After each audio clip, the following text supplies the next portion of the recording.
BJP विधायक अरविंदर सिंह लवली ने भी कैग रिपोर्ट को लेकर आप संयोजक अरविंद केजरीवाल पर जमकर निशाना साधा। भारत एक्सप्रेस से बातचीत में विधायक अरविंदर सिंह लवली ने क्या कुछ कहा, देखें रिपोर्ट। बीजेपी विधायक अरविंदर सिंह लवली जी जो कांग्रेस में मंत्री रह चुके हैं और तमाम संसदीय व्यवस्था की जानकारी इनके पास है। अरविंदर जी, 10 साल तक कैग की रिपोर्ट को पेश नहीं किया जाता है और उसके बाद पेश करने के बाद लोग किसी बहाने से भाग जाते हैं, इसको क्या मानते हैं? देखिए, आप सबसे पुराने पत्रकार हैं मेरे ख्याल, जो भी हमें जो विधानसभा को लंबे समय तक कवर करता हो।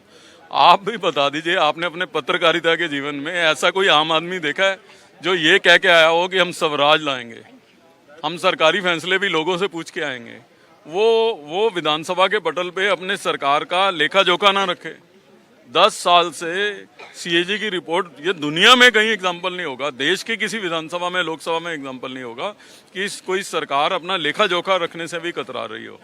और आज यही दुर्भाग्य है कि आप और हम ये डिस्कस कर रहे हैं कि सीएजी की रिपोर्ट टेबल हो गई है। आपके चैम्बर में आता था तो पहले अब्दुल कलाम, अटल बिहारी वाजपेयी की फोटो होती थी। आज जब नरेंद्र मोदी और हमारी द्रौपदी मुर्मू की फोटो लगाई जा रही है तो उस पर ये आंदोलन कर रहे हैं, तो ये दलित विरोधी नहीं है? देखिए, ऐसा है कि सबसे बड़ा दुर्भाग्य यही है कि जिन बाबा साहब के नाम लेके सीएजी की रिपोर्ट से बचने की कोशिश की जा रही है, उनका नाम फोटोग्राफ के लिए यूज़ किया जा रहा है।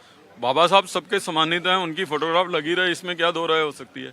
लेकिन बाबा साहब ने ही संविधान में ये तय किया था कि जो भी लोग कॉन्स्टिट्यूशनल पद पे हों, सरकारी दफ्तरों में उनकी फ़ोटो लगी जाएगी, जिसका जिक्र आपने अभी किया कि मैं तो कांग्रेस से मिनिस्टर था, तब भी बीजेपी के प्रधानमंत्री और बीजेपी की तरह से राष्ट्रपति बनाए हुए थे। तो प्रश्न तो पहले इनके पास है कि वो बाबा साहब के मूल्यों को तोड़ा किसने।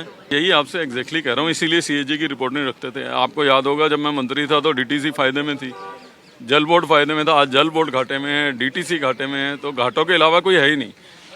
पूरी सरकार घाटे में है, फायदे में कोई है तो आम आदमी पार्टी और अरविंद केजरीवाल, तो इसलिए उसकी जांच होनी जरूरी है। जेल जाएंगे फिर से? मैंने कहा चोला छोड़ दो, जो चोला पकड़ेगा वो जेल रुकेगा। तो चोला छोड़ दो अरविंद केजरीवाल का, जो चोला पकड़ेगा फिर जेल जाएगा। तो अरविंद सिंह लवली ने कहा कि ये पार्टी सिर्फ अपना फायदा देखती थी, जनता के फायदे से इसका कोई लेना देना नहीं था।